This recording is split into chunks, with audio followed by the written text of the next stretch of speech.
Welcome in. This is Hype Factor, a Fantasy Critic podcast for all the Fantasy Critic enthusiasts out there who just can't get enough of talking about Fantasy Critic. I am one of your co-hosts, John, aka John32, and I am joined by Marcus, the Fantasy Critic Emperor O'Neill. Marcus, what is going on with you? You wrote this in the show doc. I hadn't seen that you included that. Yeah, that's a history reference for all the people listening out there. That's a Roman history reference. There you That's go. right. I'm trying out new nicknames if anybody noticed. I'm trying to give you a little title there. Doing pretty good, John. I would say things have been a little quiet on the gaming front for me. I've been kind of diving back into my backlog a little bit of late. I've been working on Cult of the Lamb, which is a game I had started a couple years ago, shortly after it released, and got sidetracked. And I've been really enjoying my time with Cult of the Lamb. And I've got to get it done soon because there is a big game coming out that I know both you and I are quite excited about coming out next week, which I'm sure we'll probably get into at some point. I am sure it will come up at some Yeah. point. No, that's excellent. That's the one thing, right? Celebrating video games. That's why we're here. It's probably what drives us on this journey. And yeah, it's been a good year for games. We'll talk about that more as the season draws to a close to the fall. But before we get going, I just want to call back to our last episode where we did a deep dive on 2K and the 2K dev team and the games that they've put out. I think it's relevant. There's a lot of things that are happening and that we're going to talk about today in the news and other areas that still kind of point back to 2K. So look forward to chatting about that with you. And today we're on episode 11 of Hype Factor. We are going to take a deep dive into potentially what some would consider a controversial, sometimes frustrating fantasy critic topic, and that is DLC. But before we do that, I thought we'd take a quick moment talk about some other things that have been going on with us. One of which we both completed this game over the last month, which is Ninja Gaiden Rage Round. We And did. Ninja We Gaiden, did. for all those that were really hyped about this game, it kind of came in at an 86. This is obviously to many of the people that had it on their teams were very, very happy with that. I think we were excited to play it. Why don't you take a quick moment just to, like, how did you like it? Do you think that score kind of is reflective of where it is for you? Well, I was really happy to see the score. Like, I actually didn't own it on any of my fantasy teams, but it was nice to see a game, and I thought it looked fantastic. Now, playing it, I gotta say, it disappointed me a little bit for something. We talked a little offline about this as we were playing through it. Something about the platforming and combat just didn't quite ever really click for me. I found I was missing the timings Mm. occasionally, and it really made some of the platforming sections a little frustrating for me. Otherwise, it was a pretty good experience overall, but it didn't quite hit that high that I was expecting. And if we're kind of referencing the fantasy critic score, it'd probably be a little high for me. I'd probably more in the 80 range for me, I would say. Interesting. Yeah. Yeah, I mean, overall thoughts, like I really enjoyed my time with it. I can see why you're like, I think even when I was first playing it, it was sitting at an 87, and I was like, this seems high for a game like this. But I will say it tugged at all the right nostalgia strings for me. I really liked seeing the music throwbacks, the enemy throwbacks, the difficulty level, but not as infuriating as the NES Ninja Gaiden, but obviously trying to really challenge and push you to your limits. I enjoyed it, and it was a good experience. I was really happy to kind of like have that moment in the summer just doing that. But yeah, I kind of tend to agree that's a little high. But we're not reviewers, so I'll take the points if it's on your That's team. You take those points, that's right. and Did you you don't happen to complain have it on about it. any of your teams, John? I did not. It was one I had been targeting early on in the year. I just never had the chance to draft it or pick it up because it was just gone everywhere where I was playing. So happy for those that did, and was good experience playing it. And now Shinobi Yeah, next. Are you jumping into the Shinobi, which we'll be chatting about, I'm sure, in a little bit too. yeah. Obviously, we're going to talk about the score where it's sitting at right now. I think it's at an 88. I don't know. For whatever reason, maybe it's the nostalgia piece. Like I had connected more to Ninja Gaiden first. I not look. I'm hearing Chernoby's a Metroidvania. Am I right about that? It's Like it's well, Metroidvania aspects. from what I understand, I haven't started it either. Actually, it's not out until tomorrow as a recording, right? But Oh, okay, it's just the scores. Yeah. but it's not a traditional Metroidvania in that everything is available in one map, but there are certain kind of levels that you can go back to that after progressing further to access different areas in the levels. If that makes sense, it's still a level Hmm. based game Okay, like Ninja gotcha. Gaiden is, Yeah. but there are some Yep. Metrovania elements to the game. I've been kind of Yeah. thinking maybe even from the start, I that Shinobi was probably the one that I was leaning towards. So everything I've been hearing about Yeah. it sounds great. Love to see those review scores, and I don't know that I'll be getting to it immediately because again, we've got another quite big game coming out that's probably going to take some of my attention, but it's definitely what I'm looking forward to at some point.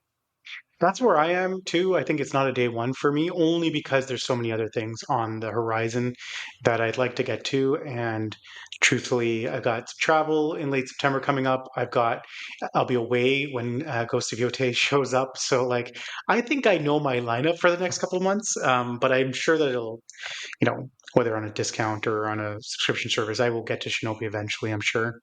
Yeah, no, it's an exciting time. And the one other thing I just wanted to call out, we're in a midst of what we would call it conference season. There's lots of different events and shows going on. Gamescom, obviously, which we'll talk about. I'm based out of Toronto, so I got the chance to go to Fan Expo with some mutual friends of ours, Marcus, and that was like. I didn't expect it to have such a fantasy critic relevant impact on me. It was a fun time, obviously. It was a really entertaining, but there was also some I think really interesting insights. They had one of the Nintendo exhibits set up there where you could go hands on with three different games, 15 minutes at a time. So I deferred my time to games that have not technically released, one of which has come out today. So I got to try Metroid Prime 4, the new Kirby and the Forgotten Land DLC, and Borderlands 4. My impressions is, and I think it's the same demos that were played at the Nintendo 2 launch events. So it's not anything new that most people haven't heard. But it's always interesting when you go hands on with something. Metroid Prime 4 felt very good, and they Mm-hmm. forced you to play with the mouse controls. It's my first time actually engaging with the mouse controls on that level in that type of game, and it felt very good and smooth and seamless. Some others I can't remember where this was mentioned. It might have been Kit and Krista who do the Nintendo podcast. But like I don't know how realistic it is to be like having a giant tabletop in front of you when you're playing Metroid Prime 4. You're not at a computer. So how realistic that is. But regardless, I think just the gameplay felt really smooth and it's just a modern Metroid Prime. And it made me want to play the game, which is what the demo was meant to do. And I had similar feelings about the Kirby DLC. I had beaten Forgotten Land. I had no intention of going back to the DLC. I played through that DLC and it just reminded me how good that game feels and is to play. And so I suspect that we can expect probably the way that Kirby has landed. I think it's currently sitting at an 86. I expect Metroid Prime 4 to land the way we expect it to land is Yeah. would be my prediction just based on going hands on. Borderlands 4, I have no idea how to judge that game. I Okay. think we talked about it a little bit, I think last episode, Yes. right, in some detail. um the narrative around Nintendo is that it doesn't play super great on the Switch 2, but I think we got to look at more than that when talking about its overall review score. I had fun. I Yep. played Borderlands 3. I had fun with that game. This felt challenging in a fun way. It looked cool for what it's worth playing on a Nintendo system, but again, I'm not. You Yeah. know, this hands on didn't like change me day one. I think it probably made me lean towards playing it more than if I hadn't gone hands on, but I'm not sold. But it was great. It was great. It felt really, it felt like a unique experience to go hands on with games that aren't out yet. For me, where I hadn't done that previously, and yeah, happy to share those insights here because I think like we're always looking for whatever edge we can get on fantasy critics. So That's right. uh, now, Yeah. Very now cool. the Kirby DLC doesn't help anybody now because it's out. But yeah. They're very cool. If you recall back, I was thinking as you're talking, it, I'm pretty sure that I had made way back in one of our first episodes that Metroid Prime 4 was one of my locks for the year. Hmm. And so I've been kind of like I didn't end up with it on any of my teams. I don't think I had the opportunity to draft it. So, but I've been getting kind of nervous on that call because Yeah, we still don't have a date, right? Like there's still no date, we but do not. yeah, but I think like it'd be pretty shocking if it gets pushed out of this year, correct? Like you're the Nintendo Yeah. guy on the show. Yeah. Yeah, well, we'll get to like where we're headed with like the rumor mill and directs Sure. and all that. But someone in line, one of the staff of the event, to kind of say, now I don't know if they have any inside knowledge, but they did say like when we're chatting about Metroid Prime 4, like they expect to see something like a direct on this soon. Yeah. So I don't know if they knew anything. Probably not. It's probably Yeah. wishful thinking, but that was fun to hear, and it always makes it always tweaks my ear when you hear something like that. The other kind of um, interesting little insight is alongside our good friend Matt. I had a chance to hear from Cal Dodd that does the voice work for Wolverine in the X Men series, animated series, in X Men '97. Oh, cool. He also does the he also does the voice work. I think he did Capcom versus Street Fighter, or sorry, Marvel versus Capcom. He did the voice of Wolverine in those games, and I think him and a couple other voice actors are doing the voice acting for Cosmic Invasion, which we know is supposed to come out later this year. So that was cool. Like to hear that confirmed and hear him talking about the game in an excited way. Like that just kind of, you know, got me even more hyped for Cosmic Invasion more than I already was. So I think our good friend Kyle Stevenson had said like that game looks awesome and everything. And so I think, you know, I still am hesitant on that game because it doesn't have a release date. But like if it does come out, I think that's going to be like an end of year surprise in terms Yeah. of scores and everything. So Yeah. I have a hard time seeing that game score poorly. It's just a matter of whether or not it's able to make it this year. yeah, Yeah. yeah. So thank you for indulging me. I just thought, share whatever I Oh, that's can on great. the old in-person front, which is always a fun thing to do. So, all right. Well, now that we got that out of the way, let's talk about DLC. Topic of the month. So our topic for this month is DLC, and specifically how it can be a really, I would say, challenging area of Fantasy Critic to tackle. I think this year in particular is an interesting one. It can affect a season in really strange and really concrete ways. In this particular season, I'm thinking of things like Throes of the Watchmaker and Sea of Stars, which came in really hot early in the year, whereas Chained Echoes, Ashes of Elrond, we're going to talk about in some detail. It kind of, came in way lower than we had expected, where the base game had scored an 89 and that DLC is sitting currently at a 78. And then you look at others where they're not even getting scores, and we're gonna dive into that a lot tonight, which is extremely frustrating. And there's still more DLC dropping later this year, which I think a lot of people are waiting on. They have the potential to influence the outcome of certain leagues that I'm in for sure. And so the big question I think is, what to do with DLC. They can seem like sure bets, but is the risk worth it? And so, Marcus, I'm going to turn it over to you because I know you've gone deep in terms of DLC breakdowns and looking at the scoring, at least for this year. And can you walk us through maybe some of what you found as you've been looking into it? Yeah, I'd be happy to, John. So I think the first thing that we probably should do, at least for fantasy critic purposes, is define what we're talking about when we talk about DLC. And basically, the way that Fantasy Critic defines DLC is they call it actually expansions. These games are get tagged Hmm. with like the expansion tag. So it's kind of traditional DLC content from probably, I don't know, single player experiences, but also kind of like these expansions to multiplayer live service games. These all kind of fall under that DLC category. So that's really what we're talking about when I'll just refer to it as DLC, but it encompasses all these different forms of DLC. So with that out of the way, the interesting thing, or maybe the tricky thing about DLC is not only are you having to decide whether or not a DLC is going to score well, like you do with every game that you're going to be picking up. DLC is notorious for having games or DLC that comes out that doesn't actually get review scores. And so not only are you trying to determine whether or not it's going to score well, you're trying to determine, is it even going to get enough reviews to get scored?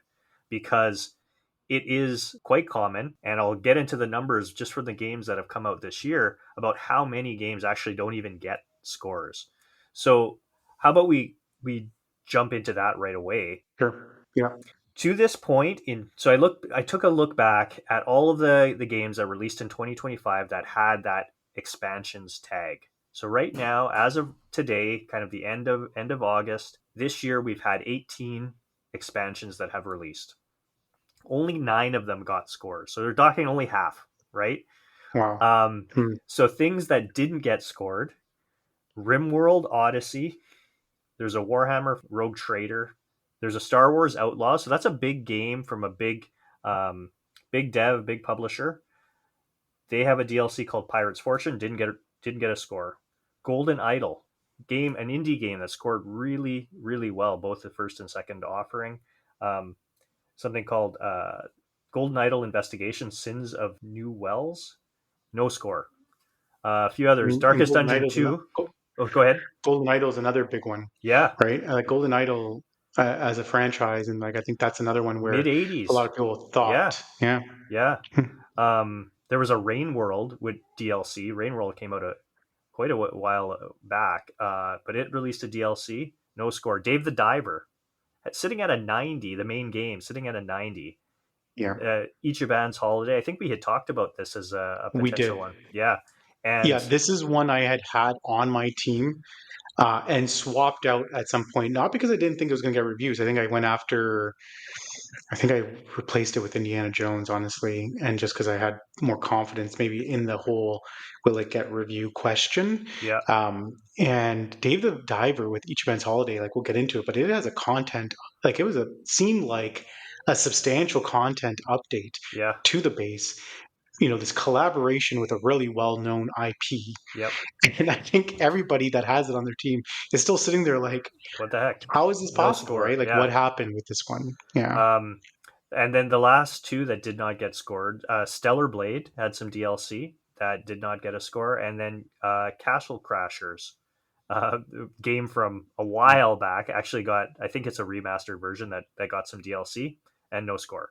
So those are kind of the things that we're looking at. There's a lot of indies in there, obviously, but there are some Hmm. indies that either high profile indies like the Dave the Diver, like the Golden Idol, but also even like Star Wars Outlaws DLC didn't get a score. So, there are a lot of games, and there's not like kind of like an easy criteria to say, oh, if it's a AAA game, it'll get a score. Not necessarily. You just look at Star Wars Outlaws.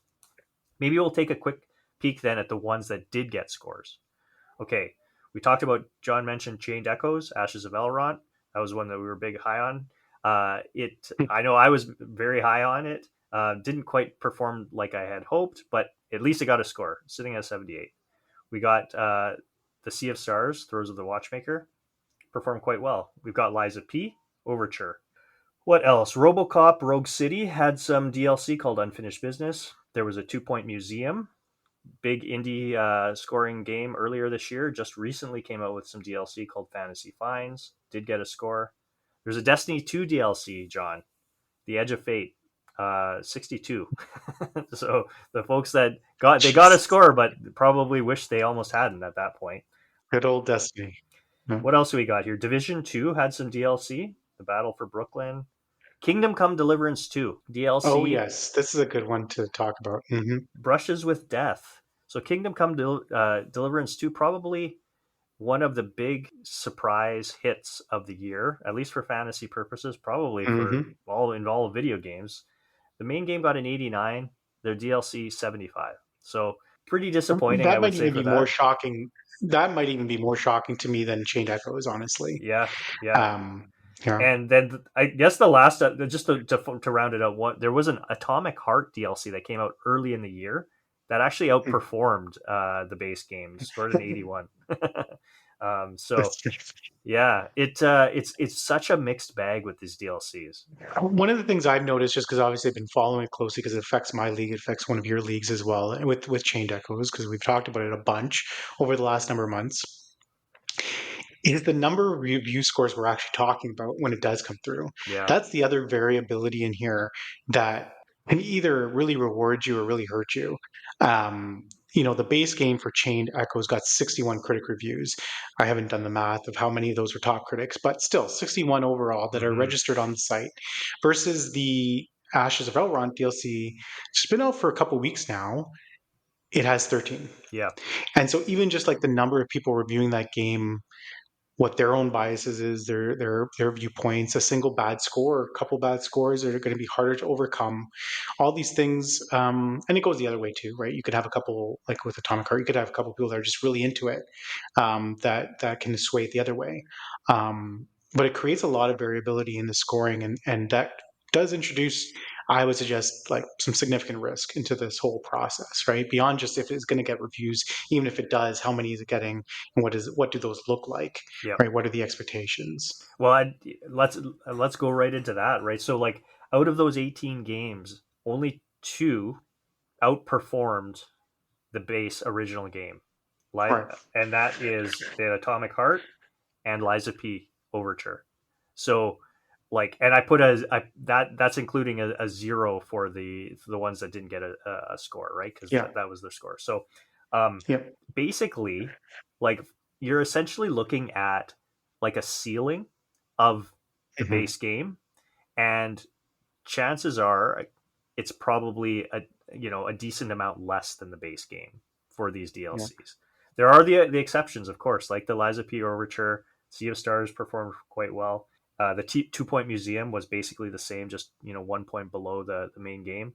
But it's more common for it to be like 10 points below the base game than to be on par with the base game. So you're playing a little bit with fire with these, even with like established games, big game, AAA games, kind of like bigger named titles with meteor DLCs. Like it's no guarantee that you're going to get a score even on par with the base game. And I'll say about 2 Point Museum, that's the other part. That's the other tricky part of this whole equation is it's like knowing that it's coming out, because 2 Point Museum snuck up on me. I think it Yes. snuck up on a lot of people. It landed, would I have gone after it? I don't think I would have, because of all the things we're just mentioning, right? The risks of not getting reviewed, an indie title that just released, and like, is it going to get enough scores, et cetera, et cetera. So I probably still, but like it snuck up on us. I know for me it did anyway. And it was like, that is a big one. And it landed again, as 2 Point Museum, like, or as the 2 Point series tends to do, right? So that was an interesting one as well. Yeah.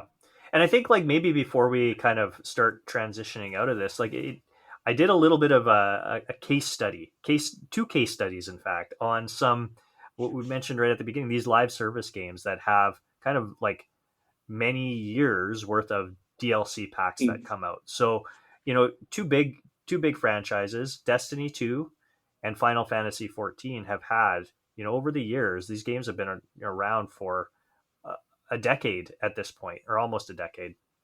And so, like Destiny 2, I think, what do I have here? One, two, three, four, five, six, 7 different DLC or expansions. And the base game of Destiny performed quite well, 84. Pretty well regarded game.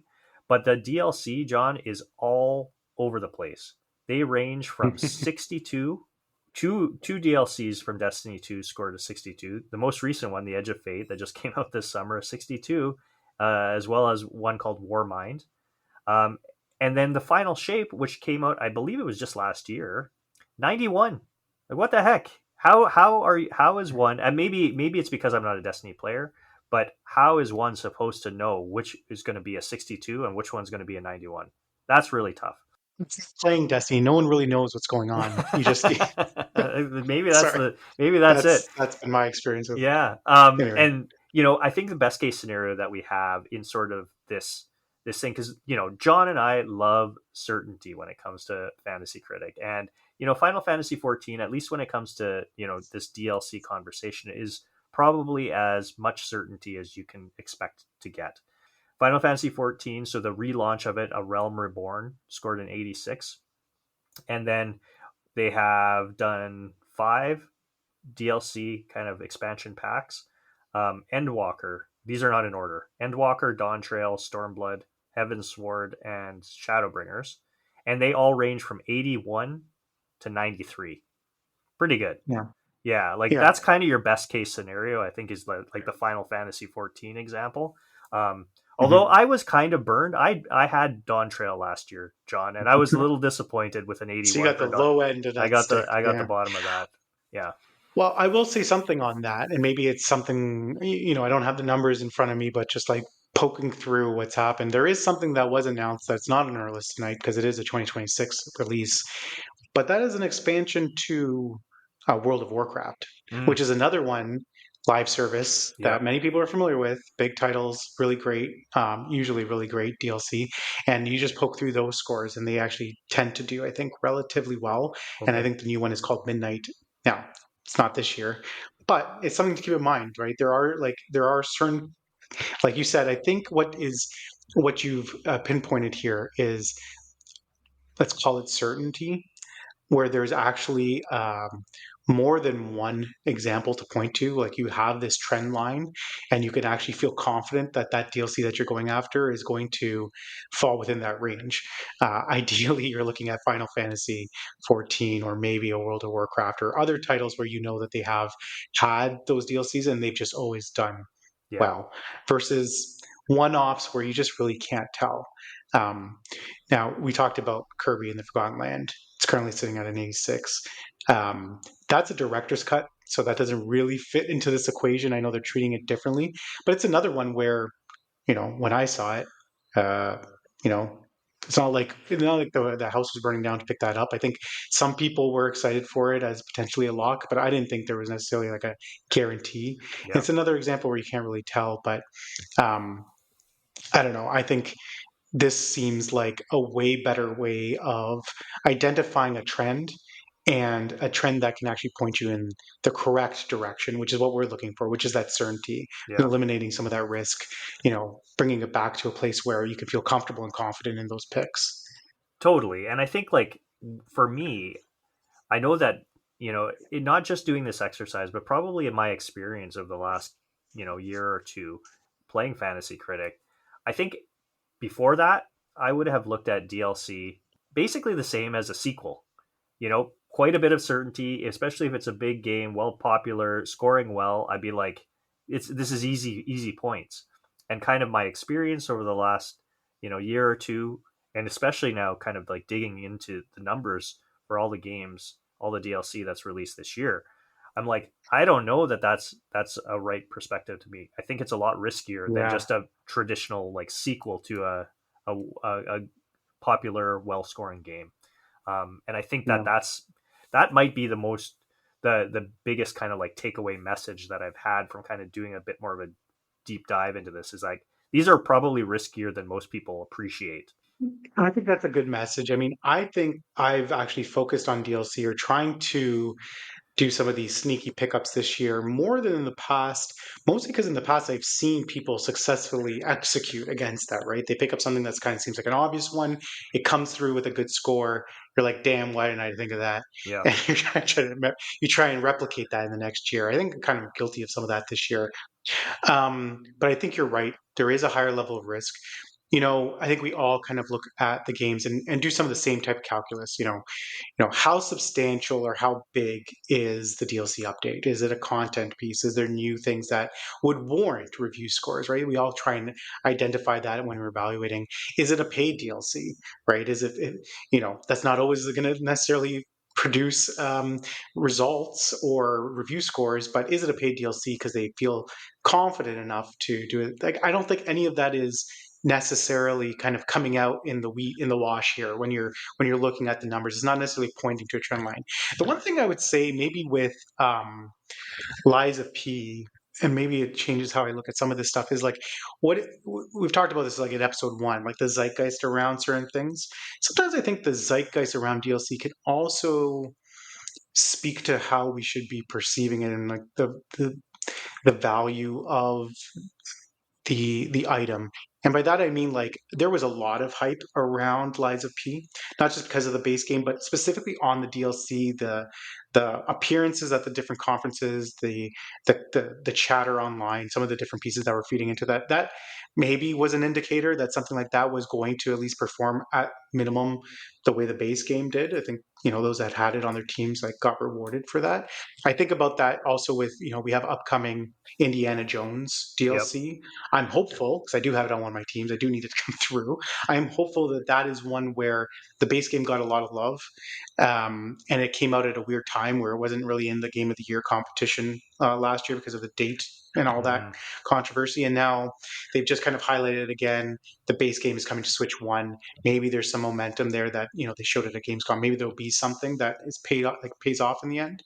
But I don't know. I don't know if that's enough for me to overlook all the pieces you just highlighted, Yeah. and it's a really hard thing to discern. But maybe that's something to keep in mind as well. Well, and here's the thing too, John, is like sometimes this is an optional thing, but sometimes it's not because Yeah. as I know you're well aware because we both play in a league where you can um, Fantasy Critic has added the option for having certain roster spots for certain types of games, right? And we play in a league Hmm. where every team is required to have one expansion game, one DLC on their roster. So my general advice would probably be it's probably not worth the risk to add Hmm. to go with these DLCs. But if you have to, what are we looking at? And you've kind of hit on a few Yeah. of these things, right? Like how much content is it paid?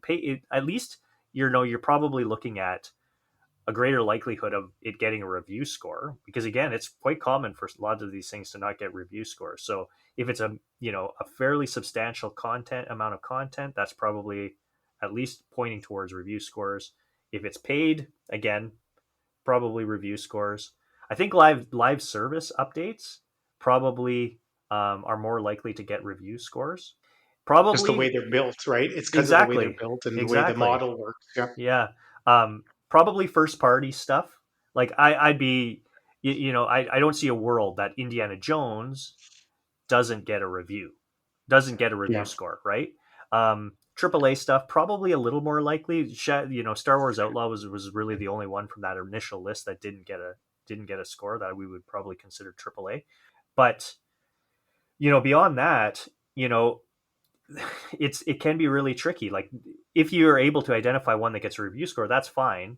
But which are the ones that are going to be good review scores? That's harder. Yeah. Um, That's the harder the piece. one example that I still remembered, and I went back just to pull it was Starfield. Starfield, much maligned Hmm. Starfield, but the base game scored an 85, sitting at an 85 on OpenCritic.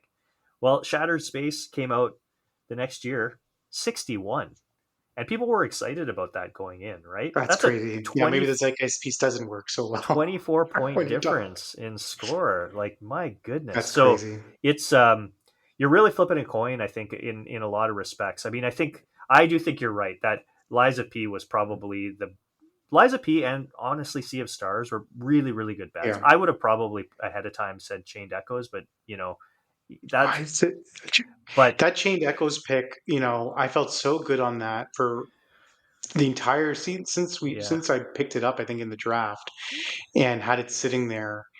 Um, I'm not going to say it's the reason I'm not going to win that league, but it's definitely not helping the Yeah. case because I definitely thought that would be one where even just like the following that game, the base game had, and the conversation about it, I thought it was an easy mid 80. And now 78's not bad. Like so where it started, come on, Yeah. it was in the like mid or high 60s, and That's we were right. all a little concerned. So Yes. it's actually made a bit of a recovery, and as time's gone on, it's gone up. But that is one where, yeah, it's tough to judge. Like we all thought that it was going to be better than what it was. So Yeah. yeah. And then the only thing I wanted to say here before we maybe wrap up is looking forward. There are a Hmm. couple of Hmm. DLCs that I would probably even everything that I've said, I would probably still bet on. One in Okay. particular. It's not this year, but I think that Cult of the Lamb Woolhaven is probably poised to do Oh, just fine. So this was just recently that's a fair announced. guess. Yeah. Yeah. World of Warcraft Midnight would be the other one that I was trying You to would point like? to. I think that's Yeah. another probably safe buy. Yeah. And then what else do we have here? There's Ghost of Legends Yote, or sorry, Legend Ghost of Yote Legends. Mm. I don't know that I'd even want to put it. I think the first one did Yeah. okay. I don't Yeah. have, but Maybe we see what Ghost of Yote does before we start betting on it. Right? yeah, I Yeah. suppose. You've done a masterful job of breaking down kind of like how to think about this because yeah, I think a lot of times we jump into it based on a gut feeling or how things have Almost worked in like the the past brand and name recognition. Like you're like, oh, this is this yeah. game that scored the base game scored this. Well, therefore the DLC is almost assuredly going to be right around that score, and it just really doesn't play out that way. So I got a question for you before we wrap up, Marcus. Okay. Multiplayer game or DLC? um. Hmm. Which one are you putting on your team? I'm probably still going DLC. Nice. I'm really anti multiplayer when it comes to fantasy. Yeah. We'll talk about Battlefield 6 in a couple minutes. Yep. So, that was our kind of breakdown on DLC. The one thing I think, it's not as clear cut as we all are, as we examine this topic. We'd love to hear from you all. Feel free to reach out to us on Blue Sky or even leave some comments on the YouTube if you're not familiar. We do have a YouTube channel where the podcast is launched every time it goes live. And yeah, just what is your strategy? Is there anything that we've missed when we're looking at DLC? Things that we should be considering, things that other people should be considering? Please let us know because yeah, we'd love to hear from you. And with that, let's see what's been happening this month. Let's get into the news. So it's been a busy month in terms of news. The big piece I wanted to start with, obviously, we were going to talk about Gamescom, but before Gamescom, we had a couple directs that dropped. Starting with the Nintendo Partner Direct, we're only going to pick out, like, we don't want to spend all night talking about this. So we're only going to pick out the ones that are probably relevant to 2025 and have some fantasy critic relevance. So starting with Once Upon a Katamari, which has an October 24th release date. I think we had flagged this on Blue Sky as a relatively value add to those looking to add to their team. Katamari reroll, I think had an 87. I think this is probably one where the IP is strong enough. We'd recommend a pickup here. Yeah, I actually did grab this in the one league that I needed to fill out my roster. So this kind of like filled that final slot for me. I think it's probably a pretty Nice. safe bet. You know, Yeah. I'm fairly confident we're looking at 10 points, an 80 ish, and I'd be quite happy with that in that league. So Yeah. Sometimes it's nice to have those kind of just sure things yeah, rather than trying to guess. Yeah. Plants vs. Zombies, I think Replanted, which is a remaster of your base game, has an October 23rd release date. Potentially some value. We're going to have to dedicate a different episode to remasters, yeah, Marcus. Never yeah. mind DLC. We'll have to talk about remasters on another episode. Um, Pac-Man World 2 is September 2025. I don't know what Pac-Man World 1 scored, but this to me is probably one that it didn't raise any like fantasy critic alarm bells for me. No, I was happy to avoid. I don't. I had looked at it at the time. This is about a month ago now, as when we're recording that this direct happened. So I think it was in the 70s, like mid 70s. Pac-Man World One. Hmm. It wasn't something that made me want to rush out and get World Two. So Okay. And then we also had Final Fantasy Tactics, which I believe got a September release date. We've talked about Final Fantasy Tactics already in terms of both the pros and the cons potentially with that game. I think those are pretty well established now. I think more and more people have spoken about potentially some of the limitations on this version, on this remaster, mhm. re-release of Final Fantasy Tactics. I think here's one that we should talk about for a minute. Age of Imprisonment was shown. So this is the Hyrule Warriors game, still with no date, suggesting just winter. So I don't know how much you're following this, Marcus. I mean, there's a lot of people that do have this game on their roster. Obviously, it's a spin-off, you want to call it, of Tears of the Kingdom. So there's a lot of excitement. The big thing for me here is both this game and Metroid Prime 4 do not have dates. My working theory, which I have seen others say the same thing in other comments and chats, etc., is that they don't know which one it's going to be. Mm. Some have suspected that if Metroid Prime 4 slips, this could potentially be like the December game that takes its spot. And so by not dating either of them, they can hedge their bets. But we will talk about that more. I don't know if you had any thoughts on this. Not really. Although the only thing that I think is Age of Imprisonment feels like a January game. When it says winter, it feels like a Yes, January game to me. yes. There's always that game from Nintendo that's like an early year, decent title, solid, Yeah. just fun to play kind of like title that's not necessarily like the big game. This does feel like a January game. I think it will probably still be a January game, truthfully. But they have a process over there at Nintendo about what they release and when, and they have a strategy supposedly. And I think we'll get into it when we get into the rumors, but I think we're going to hear about that very soon. Chronos: The New Dawn. This was an interesting one. It has a September 5th release date, so not too long, next week. So just after this is, so this might be too late. It might be too late after when people are hearing this. It's gonna be too late to pick it up, probably. Yeah, you've had Um, lots of opportunity. This has been yeah, talked it's about been for a around. while. Yeah. Yeah, yeah, a Bloober Team game, a survival horror game. I think there has been some activity already on the Fantasy Critic website. I think it's kind of not topping the charts, but definitely getting some action in terms of bids. So people are paying attention to this one. And then finally, Octopath Traveler Zero, which has a December 4th release date.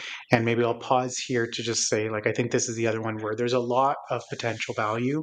I don't know if it's as much of a lock as Octopath Traveler 1 and 2, like building off of that series in terms of what they've done. But of the list that we just talked about, this is one that I think a lot of people are paying attention to. Obviously, it now has late release date. The series has a lot of credibility. I don't know how you feel about Octopath Traveler Yeah, it's Zero. funny. Like I loved the first game. I know that that's not it's not easy. You know, it scored well on Open Critic, but at least maybe in our circles, it's not necessarily as beloved as those review scores would indicate. But I really did enjoy it. Yeah, maybe I should stop there. Maybe I Yeah, should actually say so. Octopath Traveler 1, yeah, I think, scored an 84. yeah. Octopath Traveler 2 scored an 85. And Right, so I think that's where a lot of the hype is being generated for Octopath Traveler Zero. right, Anyway, go and on. Sorry to yeah, interrupt. it's okay.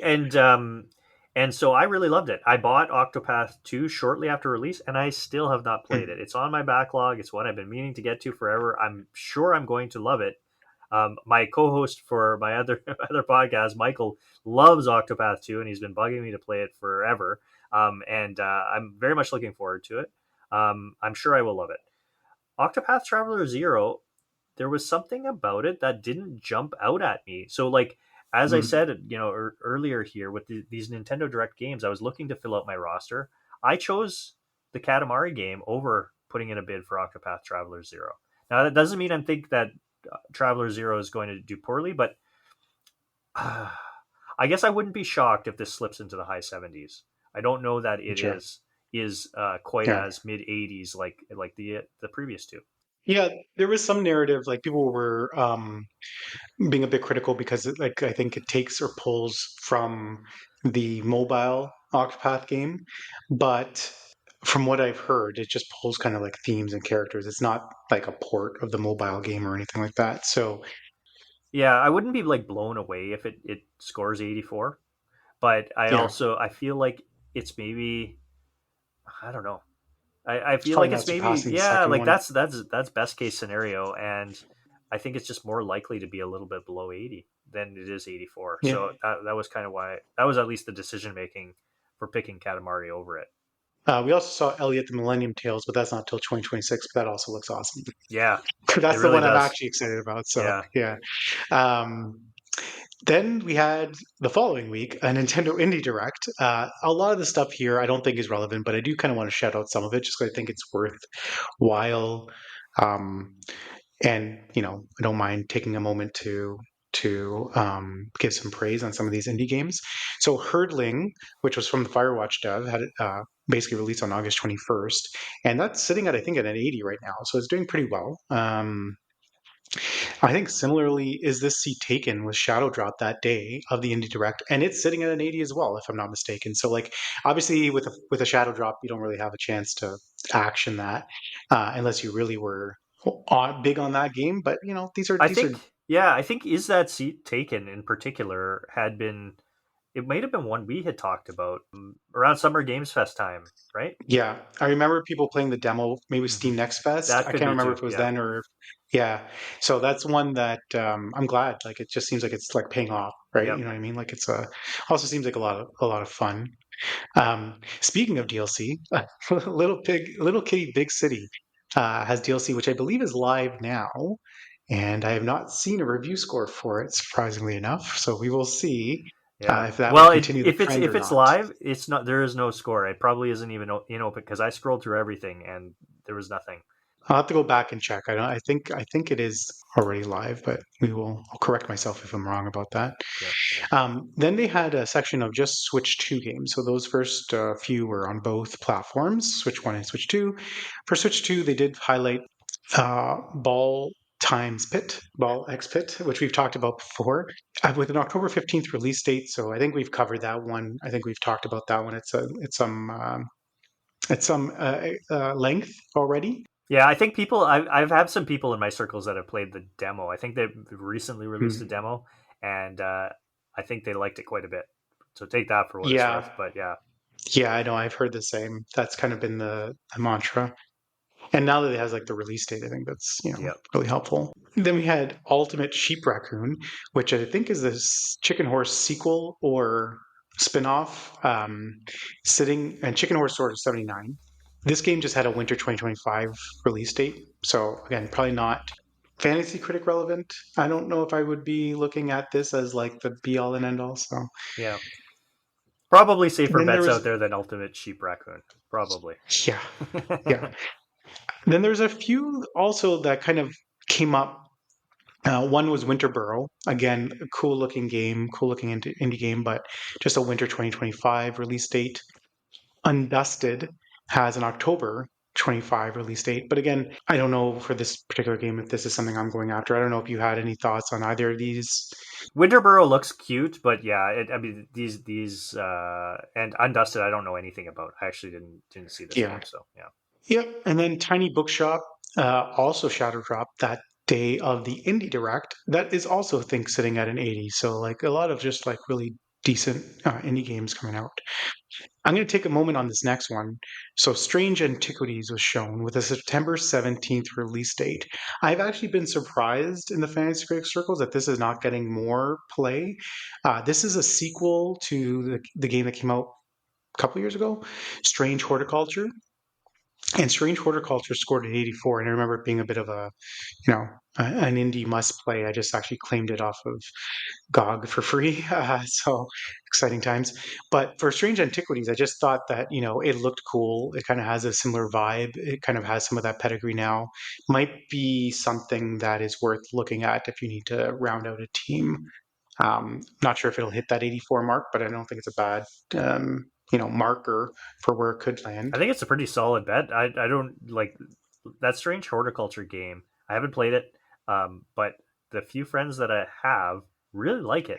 Speak quite highly of it. Mhm, Our friend Seth, who we've mentioned, I've heard him talking about Strange Antiquities, and he was quite keen to get into that later this month. So Seth is mhm. usually a pretty good barometer for these things. So I'll uh, I'll take Yes. him at that. I'm not necessarily adding it to my team, but I think like you could do worse than Strange Antiquities, particularly if you want something on your roster that's coming out soon. Yeah, funny enough, speaking of Seth, one of the things that they showed at this Indie Direct, which we're not going to talk about because obviously the score is already there from last year, was UFO 50 for Switch, Right. which is a big deal for me personally because it's something that I've been wanting to play and I wanted to play it on Switch. And obviously, UFO 50 was a big story in fantasy critic circles last year. But it's just funny that like it wasn't even the one next. They didn't have like a one last thing, Right. Yeah. Yeah. and like a lot of people were like, "Why wasn't it that?" Anyway, it was a weird direct, but one of the other pieces out, one of the last things we saw in the North American direct was Opus Prism Peak with a fall 2025 release date, which again, not something that I would necessarily target for Open Critic. But in the Japanese direct, they did show Demon School with a September release date, at least initially. That was interesting because I know there's a lot of people very high on Demon School as a potential fantasy critic secret weapon, let's call it. Good that they showed it, good that they had it direct. And then because of a new story that we're about to talk about, which is a Silk Song date, it looks like Demon School has since been pushed out to November, Yes. making a way to kind of clear the decks a little bit, which we'll touch on in a little bit. But Demon School, another one which I don't see outside of fantasy critic circles. There's not too much chatter, but that might be one that is worth looking at. I don't know if you've done any digging on Demon School, A little Marcus. bit. I think that in the drafts, I think it was looked at as a bit of an indie darling. Good bet. I know it was getting drafted in the leagues that I was playing in right off at the start of the year. The delay is a little disappointing, but at least it hasn't been pushed out of this year. So people Yeah, that have it, you're still good. yeah. I think it's good. If also the fact that it was a Nintendo Direct. I know it was just in Japan, not here, but that's trending in the right direction. Definitely. So those were kind of the Nintendo news stories. Well, not all of them, but at least from the directs earlier in the month. Then we turn our page to Gamescom, which had a number of different things happening in and around the Gamescom week. So we're going to touch on a few of them again, kind of focusing on Fantasy Critic. First thing, speaking of Nintendo again, is that Kirby Air Riders. So almost 3 weeks in a row, another direct, this time focused on Kirby Air Riders specifically. I would just say quickly on this, we now have a release date, which I believe is in later November. Yes, November 20. I want to say 22nd, but I could be wrong about that. Um, yes, November 20th. So that game, they did 45 minutes on that game. I was initially much higher on it coming out of what they showed. And then I've seen some of the reactions from people that went hands on, including our good friend Josh, who was there at Gamescom. And also, I think Brian Altano and Per Schneider were talking about it. And I don't know if it's just like an age thing. Josh is also in our kind of cohort or what's going on, but people were a little confused. Mm, I still think it's probably going to do well. It's probably just an age thing, like we don't get it. right. But I'm still excited about this game. I'm actually probably higher on it now than I was when people were first picking it up, when it was shown at the Nintendo Switch 2 Direct. I don't know if you had a chance to dig into this at all. Not Yeah, really, no. yeah, the hands-on piece is interesting at Gamescom. I think that's the fact that they got to play it there. Um, I wish I had a chance to go hands-on at the Fan Expo because I Right. think that would have been useful. Then we had a couple other updates, a mixed bag of just things happening on the show floor, opening night live, other things I think were relevant. The big one happening in and around this time, I think, for Fantasy Critic players is Absolum got an October 9th release date. So lots of people waiting on that one. I'm excited to see how that performs. Same. It looks really good. This we talked about this. It was Steam Next Fest demos as well. I'm pretty sure, and yeah, it looks really cool. So hopefully, it's good to get a date because I know it was kind of just a 2025. I think for a good chunk of the year so far, and Yeah. so we got a date, and very curious to see if it lives up to the hype. Yeah, earlier in the year, I remember wanting to move on this, and I think a lack of date, like just kept me away from it. And maybe that's a mistake, strategic mistake on my part. Then your roster starts to get filled out as things come up, and then you're just kind of having to make choices at a certain point. So yeah. Then we got Demon Ex Machina, which we knew was coming out, but they have a September 5th release date. I think we had talked about staying away from this for Fantasy Critic purposes, and I think that still holds. An interesting one here, Moonlighter 2, which we've been pretty solid on for a couple episodes. But the big change here is that they got a release date of October 23rd, but for early access. That's right. And I know there was some back and forth on the early access question for some time, and now that's confirmed. So that kind of sucks, especially if it's not allowed. There are certain leagues where early access scores can count, but for most, it kind of disqualifies it. So Well, and the funny thing was, is like I think it had come out more of a rumor that it would be releasing in early access, and then if I'm not mistaken, the devs came out and said, "No, no, no, we're not releasing it in early access." Or at least I think that's the story I have in my head. I believe that's the back and forth. And so Yeah, now it's now been tagged yeah. appropriately because now it is going to early access. So I'm not sure if that's just a byproduct of them like not like clear like where they want to go Yeah. with it or what, but it definitely does suck if you were kind of banking on it, or hopefully it's not countered and you have a chance to maneuver. So there's still some time. And then another again, speaking of DLC, something that came up, Assassin's Creed Shadows DLC, Claws of Awaji, scheduled to release on September 16th. It continues the story, adds a new region to explore, new gear and abilities. Oh, this is. I'm just reading this on as I'm going through this. 10 hours of new content. So Okay. I don't know if that sways you at all. I'd be curious to Because have. I didn't look into. I'd be curious to see how previous DLCs for Assassin's Creed games have fared. that's not a bad idea to like actually look at that. Because yeah, that could be. That could be a pretty good indicator. I suspect it will get scored. That would be my guess. Even though, again, Star Wars Outlaws had a DLC that came out this year that did not, and that's a Ubisoft big IP title, but I would be inclined to think that this AC Shadows will get scored. What did the main game end up Mhm. getting? Do you remember off the top of your head, John? I want to say I thought it was a 81, low 80. 82. Yeah. Yeah. So that's not bad. But again, if that's kind of the ceiling, you're 2 probably, weeks before Ghost of Yote. yeah, you're probably looking at, best case scenario is probably like a 77, 78.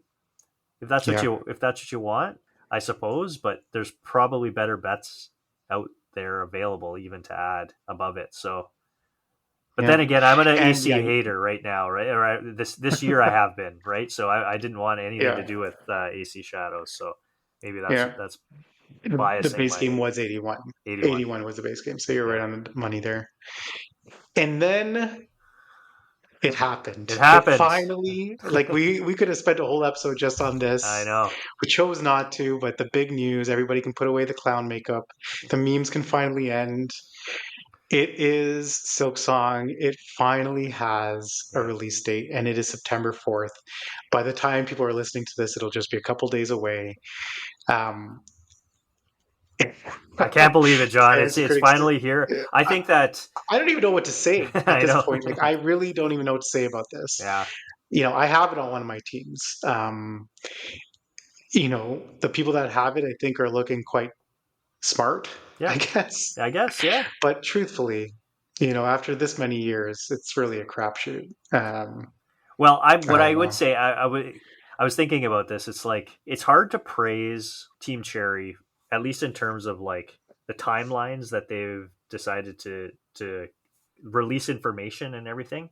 But I was thinking to myself, Hmm. like, it's so good that they just did like 2 weeks for this thing, because if it had It's been so good. um, a Hmm. few months from now or something like that, we'd be like, oh sure, whatever. And I think like there would have been more opportunity for there to be some negativity or some skepticism and all of that stuff, and rightly so, to be honest. It had they done that, but Yep. making sure that it's completely ready. And 2 weeks from now, we're gonna release this game. We're not giving codes out to anybody, so reviewers are all gonna Yeah, I get was it going to mention that. ahead of Yeah, we're time. not going to know for a Yeah, couple days probably what that actual score. It's going to fluctuate. It's going to yeah. be, and I do worry about people trying to be first. Like, hopefully, people are Mm. giving it proper. Like, that's the one thing about this is like give it the proper Because this is going to be a big playthrough that game it too. I think, deserves. right? Everything It indicates is. that It's it. bigger than the base. Yeah, Oh, is it bigger? Has that been I confirmed? thought I heard that. Oh, I okay. don't. I thought I had heard that. Yeah. Okay. So Man, that's listen, I the have only it thing all. that I don't like about it. Hollow Knight was a big game, man. It took me like 40 hours to Listen, beat I that. got lost and I stopped playing that game, Yeah. but uh, I have it on one of my teams. I think I mentioned it last episode in terms of what I needed in order to win. It's not looking good. I'm fighting for second now. Mm. I think over there, unless somebody wants to review Star of Providence. But I, I got some flack for so late in the game having this kind of miracle come through. I don't know. Maybe it's just talking to you so much about this, Marcus, but I don't think it's going to be the miracle that everybody's hoping it is. Like, I don't think it's going to hit the heights of a 95. Yeah. I'd be happy for it to reach 90 Yeah. or even a low Oh yeah. 90. That would be like a win for me. So, I think people need to check the expectations a little bit. There's going to be some people in there that are looking to make a name for themselves by giving it a certain review score. So I think it'll get enough reviews that those won't really matter if there are some I crazy hope so. I outliers. hope Yeah. so. I just hope it's like a fair and balanced approach to this thing. But Yeah. I agree with you. It's been so long. No, it's very hard to live up to these expectations for anybody. Yeah. So at least for Fantasy Critic, I don't think it's going to necessarily come through. But I am very excited not to have to deal with these goddamn memes anymore That's every right. time there's a direct. That's right. That is like we're all winners because of that. I saw this great. I saw this great like animated meme where it was basically Silk Song handing the clown makeup over to Bloodborne for the Bloodborne, Bloodborne sure. remake, and Yeah. I just Yeah. that killed me. So I can't wait for that to start. Yeah. But anyway, other news from the month that I think is very relevant for the season. The Battlefield 6 open beta happened. It, I would say, really generated a lot of good hype I think overall, I've seen a lot of positive things. And the reason I say that is because I think it has a release date now of October 10th, if I'm not mistaken. And it's flying off the shelves in terms of Fantasy Critic bids. So people are feeling, I think, better or good about Battlefield 6. I'm a little skeptical Yeah. that it's necessarily the slam dunk. I probably would go for other things ahead of it, but good on it. I do want to try it at some point. I did not try the beta, unfortunately. You know where I kind of stand on it. I think like it has Oh a yeah, potential to do yeah, okay. I think yeah, I just wouldn't risk it. For all the reasons that I say on every episode, it feels yeah. like yeah. And then Crimson Desert got delayed to Q1 of 2026. This is a game I had counterpicked. So again, I'm doing pretty good this month. Yep. Um, Crimson Desert, yeah, it was showing pretty good actually. I think they went hands on with it at Summer Games Fest, and it was hard as hell. But I was very worried about this, that it was actually going to come out this year, given everything that people were saying. But yeah, delayed to 2026. This is a fun story. So, for those of you in the Fantasy Critic Discord, you may have noticed this past week that Jeff Grubb made a special appearance. I think he was. So, the reason that this is in the news column, I guess it could have been the rumor column, but we're choosing to honor Jeff Grubb by putting this in the news column. That's right. But, for those paying close attention, he was in there trying to advocate, using his clout as a gaming journalist to essentially change the tag for God of War Greek side project, which we have talked about on this very podcast. And Marcus, I believe you had invested in, Yes. and changed that tag Heavily. Yeah. from, yes, from unannounced to 2026, which for those paying close attention can have big impact on your ability to drop certain games. So this was a really great exchange. I really appreciated just watching Jeff do his thing, and also the Fantasy Critic community, including Steve and others, like manage that whole thing. It was hilarious to Yeah. watch it all unfold. But for those, reading between the tea leaves, I think we could take it on good authority that this game is not coming out this year. If Jeff himself is actively trying to make that move, you should probably be also trying to make this move. If you're able to drop it in your leagues, for Like God's sake, presumably go. Jeff has it on his roster and he's trying to make it so that he can drop it from I his would roster. assume that Um, would be, the reason for his presence, amongst the fantasy yeah, and Discord. So so yes, if you have the ability to drop it, definitely drop it. If you were a little on the fence, you thought maybe there was a chance it could still come out this year, I think that you are definitely safe to drop it if you can. If you can't, you are that Jeff's pleas did not convince Steve and no. the fantasy critic community, and so Jeff Yes, Jeff's I believe it was confirmed that only Jason Schreier has the ability yes, to actually adjust a yes, tag yeah. as Outside of official news developers, he's sources. the It is only kind of news yes, insider that yes, has the clout outside to. of the developer Yep, themselves, yep, exactly. Yeah, yep, which is very funny stuff. yep. Yeah, Jeff, I'm willing to back you on this plea of changing the tags. I just need someone to review Star of Providence as a top critic. So if you want to make that trade and get Yeah, there you someone, go. we'll back your play That's if it. you're willing to get someone to review Star of Providence. So And hopefully you know that what? While goes you're at through. it, why don't you get somebody to Chained Echoes DLC? Just give it a good Yeah, that's a good 90, point. 95 or so to bump it We up. need some more reviews out there. Yeah, That's that's a right. good point. Yep. Yeah, fun times. Then one thing that, isn't really super fantasy critic relevant, at least for this year, but we thought we mentioned it because we were talking about it last episode, is the Bioshock 4 news that's been making the rounds, calling back to our conversation on 2K. Some of it was not good news stories, a lot of layoffs, further delays, which, probably points to not a great situation for the game releasing anytime soon in terms of Bioshock 4. But at the same time, I think they did attract Diablo boss Rod Ferguson an appointment as a new studio head. So that probably bodes well for its eventual completion and release. But it was just, thought it was relevant because we had talked about it in the last episode. Yeah, I mean, this I did. We certainly weren't expecting to get Bioshock 4 No, kind of like right in the news, so close to us talking about 2K. But it this would make me more hesitant to all of this yeah, kind of turmoil around the game. Would make me pretty much of an avoid for me. I think. Hope it goes well. I like the Bioshock games, but I don't have a ton of confidence that this is a game poised to review well whenever it eventually does come out. yeah. I think it's going to follow that same 2K trend line that we talked about last time, Yeah. which is a declining score. But Yep. finally, in the news section, Replaced has officially been delayed to spring 2026. This is a game that some people still believe in. I think it's been relevant for Fantasy Critic. It keeps getting picked up, but it just never comes out. And so we'll see if spring 2026 is the final year. It still looks cool, but people are kind of down on it now. Yeah. Yep. And then the rumor mill.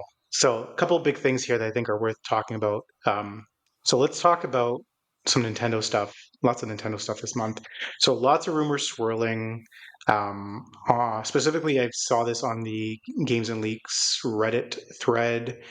Um, I think there's a commentator, Nash Weedle, that's kind of speaking about the potential, and I think they have a mixed track record in terms of being accurate, but speaking about the potential of an upcoming Nintendo Direct in September.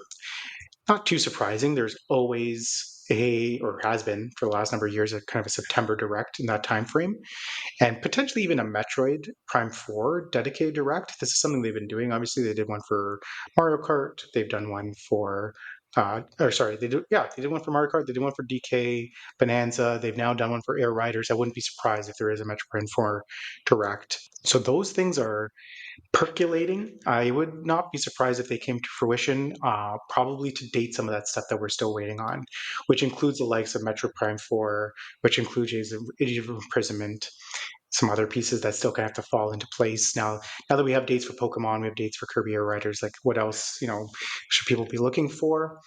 I will say the other rumor, and this is the sad story of the day, and I'll tell you why in a second, but for his 40th anniversary, which is just a constant reminder of my own mortality because I shared that birthday year with Mario. So Yep. every time he reaches a milestone, so do I, Yeah.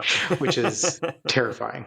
So Yeah. 40th anniversary. There is talk about a new Super Mario Bros. Collection um, for the 40th anniversary, which I think is more some of those like a 2D, I don't want to say 2D collection, but some of the pieces that came out of the 2DS and the Wii, um, you know, some that similar to what they did on the 3D All Star collection, to Yep. do like a 2D version, which truthfully, I don't think a lot of people like have picked up on in terms of Fantasy Critic. I think maybe it's just too risky, or they don't have the roster space, or whatever it is. They don't want to risk it. But for all those people with 3D Mario out there, um, it might be worth investigating if this is like worth your time. Um, the Super Mario 3D All Stars, the collection they did for the 35th edition or 35th anniversary, scored an 83. Okay. Um, but And that was pretty bare bones, if I remember. it was like Yeah. literally like a ROM Yeah. on a cart. And honestly, those games were better, Yeah. probably I would suggest, than what they're proposing might appear on this collection. But still, it's Nintendo. It might be worth something.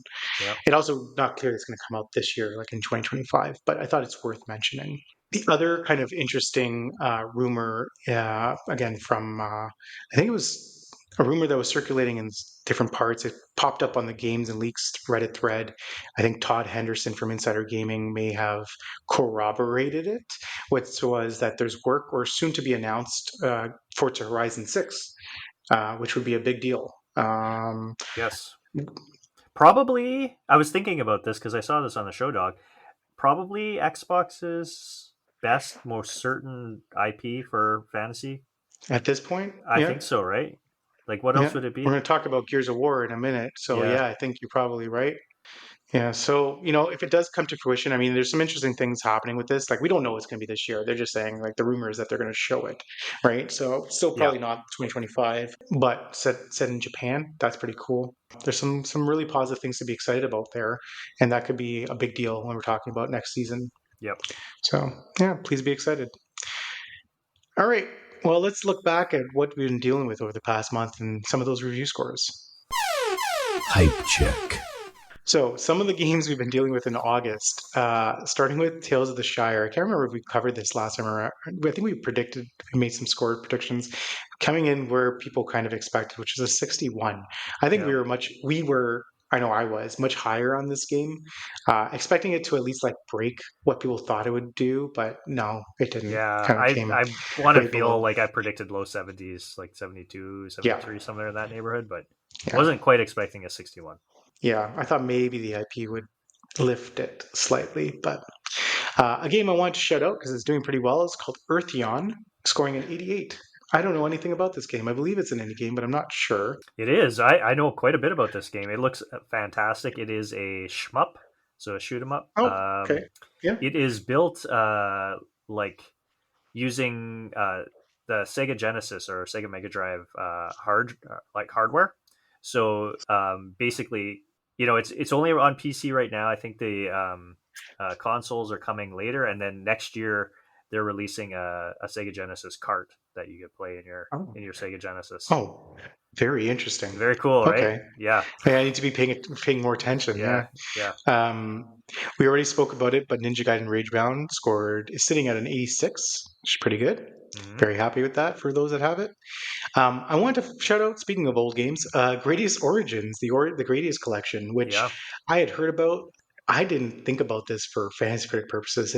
Well, we've talked about the Mortal Kombat collection, which is something that I have looked at for fantasy critic, but the Gradius Origins is interesting, scoring an 82. Yeah, it's I good. love Gradius. Yeah. Yeah, I don't know. Were you an NES Gradius guy or Life A little Force bit. I guy? played like these are the memories I have of these games in arcade, like at the hockey rink growing up. Oh, arcade. Okay. Yeah, Okay, yeah, yeah. these shmups. Yeah, for No, sure. yeah, for me, I owned the game on NES and played the hell out of that game Yeah. and love everything about that. Uh, Look into that Earthian. I think you'll love it too. It's okay, I'm yeah, gonna yeah, have to yeah, do that. Yeah. And then is this Seat Taken? We spoke about. I think I said 80. It's sitting at an 81 as of right now. Chained Echoes, Ashes of Elrond, 78. I yeah. don't know how much more we want to beat this dead horse. Yeah, a bit disappointing for sure. But better. I'll Yeah. take the 78 compared to the 60, whatever it was, Yeah. the Yeah. first day Yeah. or whatever. It's a thank God. Yeah. Then another kind of sad story, Mafia: The Old Country, which we had hoped and prayed that it Yeah, would break the mold, the 2K mold, but it landed at a 74. yeah. Um, And for the longest time, it was right there. It was right there because I think you had said 79 and I went 80. I took the over, right? yes, took the over. And for the longest time, it was like 78, 77.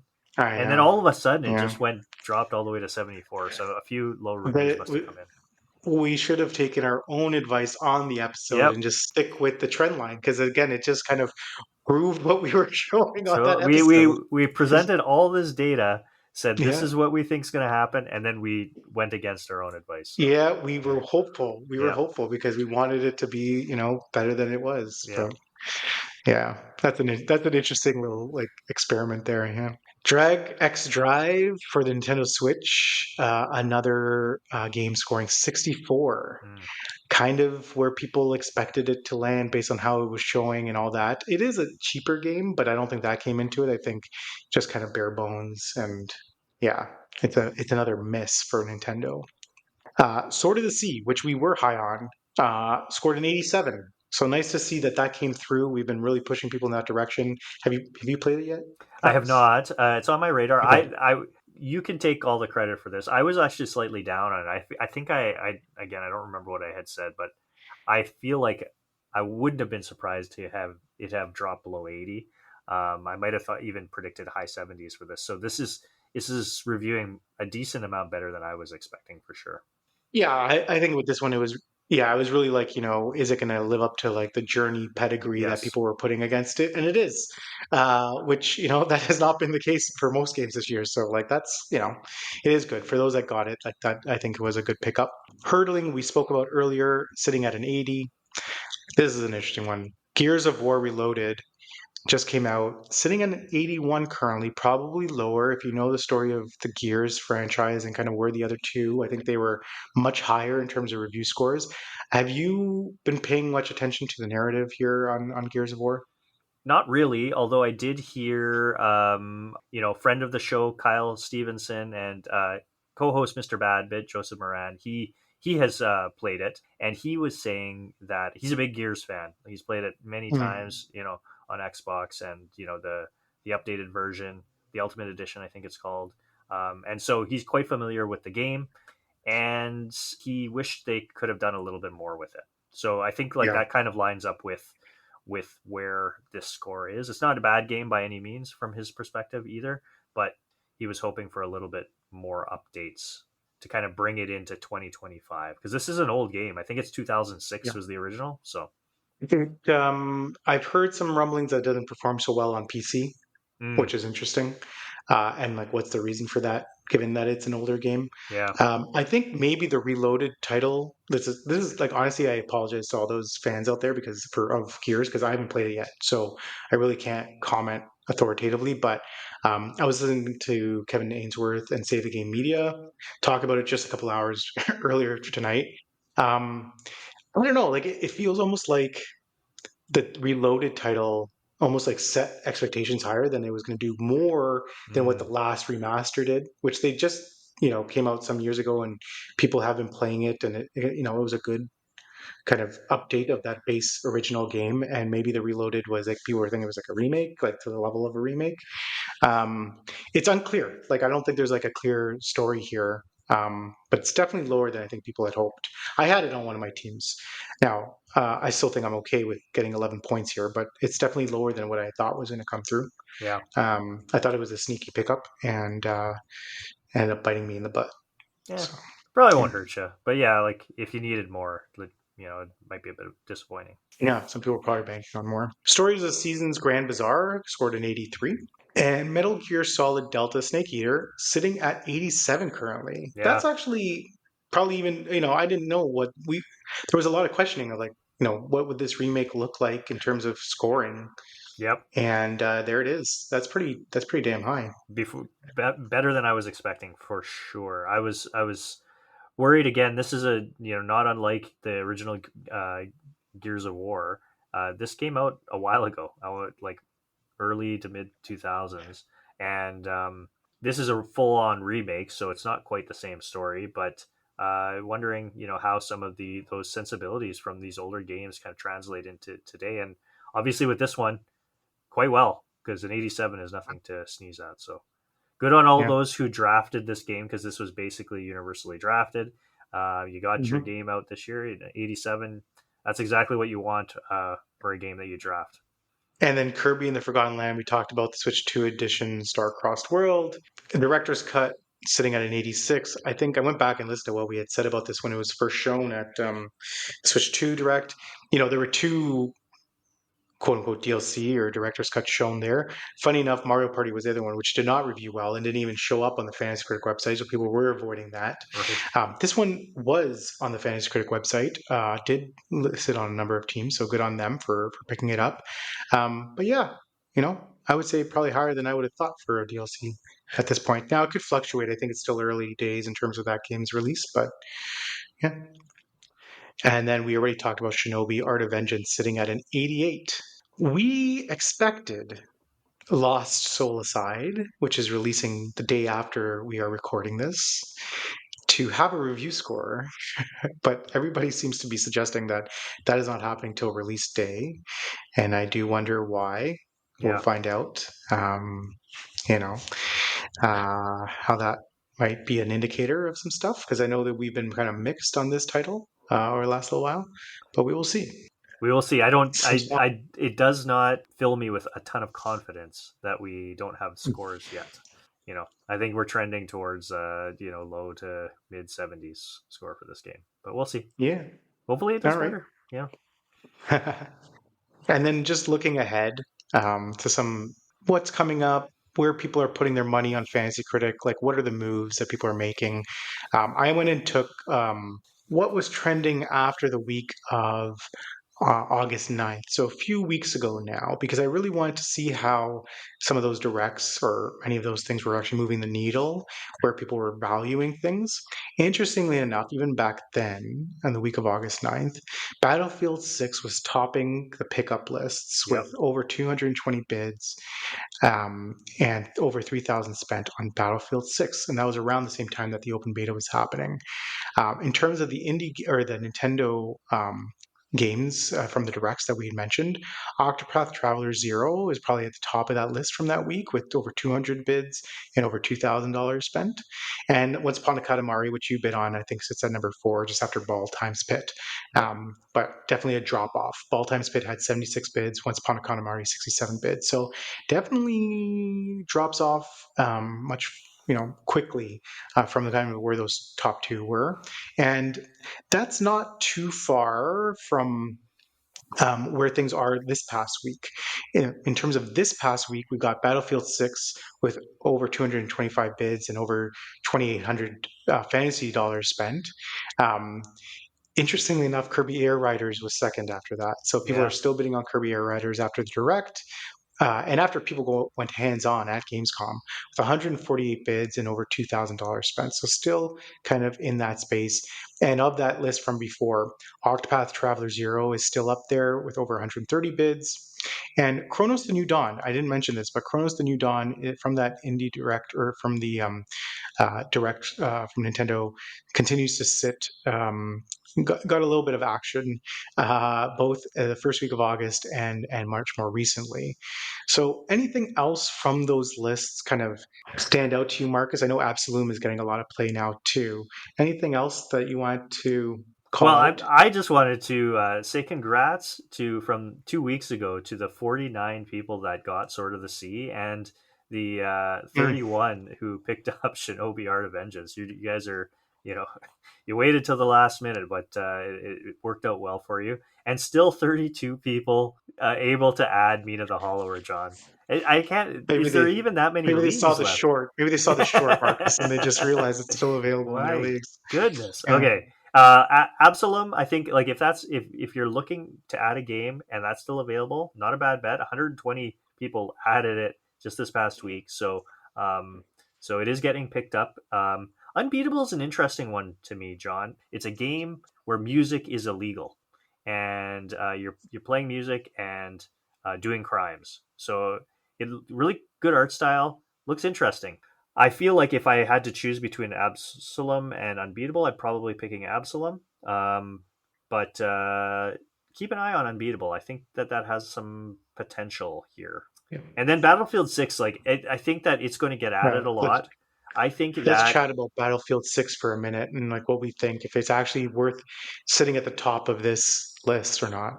Well, I would say no, just based on my Yeah. kind of like, I think there's just too much variance in terms of these multiplayer games. But people are seem to be excited about Battlefield coming back. It feels like this is going to be a down year for Call of Duty, at least in terms of critical reception. People don't seem nearly as excited for Call of Duty. At least, kind of in the circles, the podcasts that I listen to, people seem happy with the beta for Battlefield 6. They seem Yeah. excited about Battlefield 6. So, I mean, those are good things in terms of fantasy, right? Like people being Yeah. excited and then that zeitgeist piece that we always talk about. So, in terms of like the overall, if we're picking I've got to pick a multiplayer game to add on my roster. I Hmm. feel like Battlefield 6 is probably a decent one. Arc Raiders is still one I think that is if that happens to still be available, I think that's probably owned in Yeah. quite a few leagues, but that might be one that I would still be inclined to choose over Battlefield 6, but outside of that, I can't think of any others that I would pick above it. I think I'd rather Yeah. have Battlefield 6 than the newest Call of Duty on my roster right now, John. That's interesting. Yeah. That's an interesting take. Yeah, no, I agree with you. I'm surprised by how high it is on this list. There's a couple other games and one update I thought we didn't mention it earlier. I forgot to mention it, but I think it's relevant here because I don't see it being picked up this past week. One we've already mentioned, which is Strange Antiquities. Yes. So we already went through kind of how Strange Horticulture got named for. This has a release date coming up soon. So again, I'm surprised that it hasn't and maybe that's to its detriment, hasn't picked up more attention. The other one, which I forgot to mention in the news and updates that we received, but I'm surprised it's not showing up here, is Lumina's Arise. Ah, yes. Lumina's Arise, since we last spoken, has now got a release date, which I think really puts it November 11th, if I'm not mistaken, I really think puts that's it in right. the conversation. And it's not showing here, which I'm shocked by. I thought people might stay away from it because of the lack of release date. I've seen some people pick it up in a couple leagues, but I am shocked that it's not appearing here. And there is a demo, so people can actually try it out for themselves before kind of making those bids. I just want to Um, look up. Do you know what the ownership is like? I'm wondering if it's like it's owned and everything already. don't know. Let's quickly take a look. Illumina's Arise is published in 32.7% of leagues. Counterpicked in only zero point 0.6, which makes sense. But I don't know. I feel like that's, for where we think that game is going to land. So available in 2/3 of leagues. Like, so there's a decent chance Yeah. it's still available in Yeah. yours. We'll, Pick it we'll, up. we'll see if the number goes up as people have tried the demo and things like that. Maybe it's just a timing thing in terms of when news was dropping. But yeah, I'll be curious to see if people react to that. All right. Are you ready? Let's get into some pixel prognostications. So let's do it. Pixel Prognostications. Okay. Well, we've been waiting for this moment.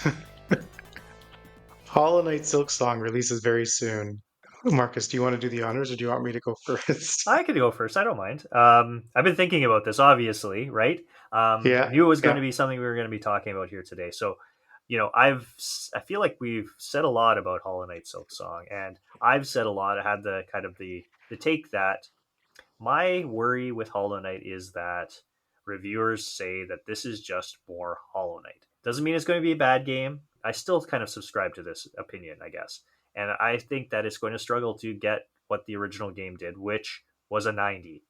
So I'm going to say Hollow Knight Silksong settles in and gets an 86. Oh, and I thought I was going to come with a controversial take. All Mm. right, that's interesting. That's controversial. So okay, I'm curious where you go with this. I think it's controversial amongst those that have it on their team. I think everybody's expecting a low 90. Okay. I thought I was going to come under that, but I think I want to create some drama here with this pick. And even though I think you're probably right, I'm going to go in the other direction just for the competitive factor. And I'm going to say it exceeds the first one. Okay. And I'm going to say 92. Okay. God, I hope I, so. I mean, I love Hollow Knight. I really do. I'm kind of maybe present a little bit as a Hollow Knight hater, but I think it was more just like the circumstances around picking Hollow Knight Silksong for fantasy. I love Hollow Knight. I'm all hoping for a 92. We'll see though. the next game up is actually DLC. So Yes. let's see if we can apply what we learned tonight. So Indiana Jones, was it Order of the Giants? What is the title of this game? That's right. Order Yep. of the Giants. Yes. The base game got an 87. So Yes. I am going to predict that this game is going to score an 84. Okay. I learned my lesson with Mafia, John. So, well, here's what I say. I'm going to say Indiana Jones is going to score a 78. Wow. Okay. I thought. Yeah. Okay. All right. Yeah. Okay. You're going to kick us off on this one. I'm going to be honest. I don't actually have a viewpoint on this next one. Hell is Us. Yeah.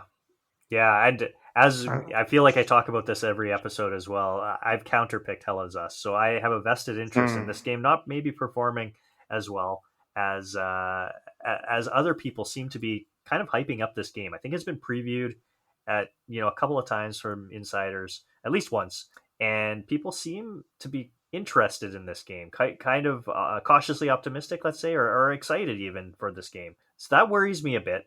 Again, though, I'm going to stick to my guns. This dev does not have a great track record.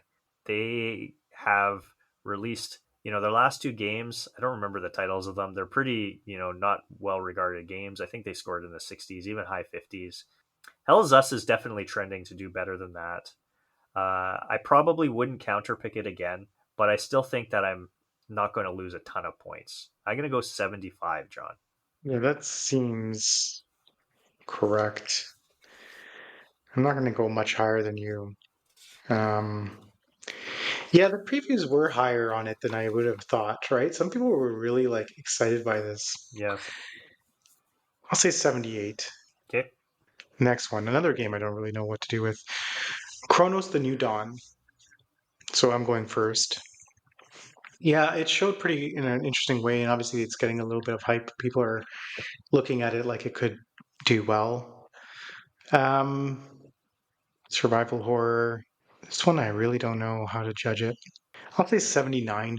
Feels Yeah. like a good default for a game like this. I mean, I could this could go anywhere for truthfully, so There I is a don't bit know of where to variance, I think, with position this it. one. Yeah. I feel like we've seen and or heard a lot about this game. Like they keep showing it, and I don't know if that's a good or a bad thing, honestly. Like I think when it first showed, I want to say it was last year sometime. Maybe it was at the Game Awards.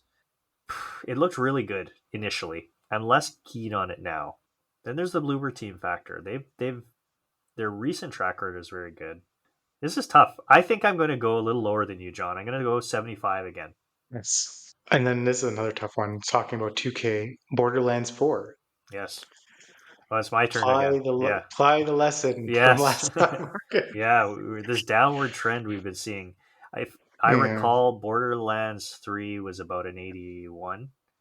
It was low 80s for sure. Hmm. I do think Borderlands 4 is going to struggle to get that. But I don't think it. I don't know. I don't see it going too far below that. Let's go 79 for Borderlands 4, John. Yeah. That's probably where I was gonna net out, so I'm gonna have to go in a different direction. Um, Truthfully, I'm just gonna bank on whatever research you had completed last time, the trend lines. I'm gonna say 76. I'm gonna Yeah. say it continues to dip.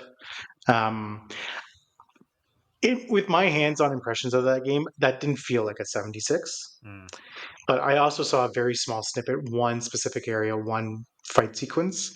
So this is not like an informed opinion. It felt pretty cool, but I think I'm just going to stick with the trend line. Then we got Trails in the Sky first chapter. I think the base game was a low 80. I think that's why this yeah. Lick was getting a lot of that. I'm just going to say 81 for this. Yeah. I really have no idea what to do with this either. I think that People were big on this early on in the season, and now that it's coming out, like yeah, there's so many Trails games. It's crazy. that's true. And they do tend to review decently. What did you say? 80. I What did you said say? 81. 81. Let's go 83. This next one's hard. Yeah. Silent Hill F. I know this one is like it's been picked up in a bunch of leagues. We didn't mention it, but people are still picking up this game. Continues to show very well. And the narrative around Silent Hill is that, the different entries have really varied, Yeah. but this is one that I think people are excited about. So again, this is a tough one. Yeah. I'm not as high on it as what it feels like the general fantasy critic community is. Um, I wouldn't add it to my team. I don't think it's going to be bad. Just kind of mediocre in terms of fantasy critics. So 77. Okay. Yeah. I'm gonna go in the other direction. I'm gonna say 83. Okay. I say the hype sticks and it just kind of bucks the trend. Yep. This one I just added in because it's fun. The next one, Baby Steps, Yes. which I know you're very low on. Yeah. Uh, I'm going to say 76. Yeah. Well, I'll go lower. I don't know. Have I ever have we ever Like the game guessed in the anything 60s. below 70? I don't think you have. No. Let's go 70 right on the Oh, I thought dot. you, Yeah. okay. Yeah. I thought you were going to go a little lower. All right. The next one, bringing it back to a more serious topic, Consume Me, which we've Yes. both been very high on. I noted that it's not being picked up, at least in Yeah. the top, let's say, 10 of what we were looking at. Marcus, you're first on this. I do think there's a bit of the indie tax I think could come into play a little bit with this game. And by that I mean that I think that there is maybe a bit more of a ceiling for a game like this than some of the others that we've talked about, just because it's a smaller title. I'm gonna say 85. And I think the variance on this game is very narrow. Like I feel like it's going to go between an 84 and an 87, and that's like Oh, interesting. sort of thing. Yeah. Yeah, I'm going to put some distance between us, just to make it interesting. I tend to agree with you, though. Like there is a cap where this could land, but the awards and everything we've talked about kind of have influenced me. I'm going to expect that the people that are reviewing this game kind of fall within a certain category of Yeah. review, and they probably will like it. So I'm going to say 88, just Okay. slightly outside of that Yeah. bracket. And the last one on the list, Final Fantasy Tactics. And I gotta go first here. You're dragging my enthusiasm for this game down after all Yeah. our conversations. I'm still gonna say 81, Okay. which I think is much lower, a couple points lower than where the original game was. Right. But I'll yeah, go. I'll go 77. okay, Yeah. significant dip. Well, that was Pixel Prognostications. That is going to do it for us on this episode 11 of Hype Factor. Marcus, that was a really like I just like the amount of research you put into the DLC was epic. Yeah. So I really It's my appreciate, pleasure, John. Yeah. uh, yeah, guiding us through all that. Where can people find you if they wanted to connect with you? Well, the easiest way is on Blue Sky. My handle there is Marcus O'Neill 79. We also do another podcast called Tiny Game Chronicles, and on that show with my good friend Michael, every other week we discuss games that are quick plays but epic journeys. So we try to tackle a game that's about 5 hours or less, and do a little deep dive discussion on those games. So if that sounds interesting, we'd love to have you check it out. Nice. And as for me, yeah, you can find me on Blue Sky at John32. We also have Hype Factor listed on Blue Sky, and on Twitter if you're still there, or X. Please, if you see us there, please follow us. You can send us questions, comments. We'll incorporate into our episodes, and also feedback on your thoughts on DLC, like we mentioned earlier. We're also on YouTube, and we've got that YouTube channel kind of just plugging out the episodes every time they release. So take a look there. You can follow us there as well if that's helpful for you. And finally, if you've liked what you have heard so far from Marcus and I, please consider giving us a positive 5-star review on your podcast player of choice. It's always much appreciated and helps us get the message out to the broader fantasy critic community. So until next time, please get hyped. Remember, the information provided is for entertainment purposes only. Hype Factor does not guarantee the accuracy, completeness, or reliability of any advice or predictions offered. By listening to this podcast, you acknowledge that you are solely responsible for any decisions you make based on the information provided. We strongly encourage you to fantasy critic responsibly. And remember, this is just a game, and in no way impacts your status as a gamer. Hype Factor cannot be held responsible for any damages resulting from bad picks, drops, or overall Fs on your season.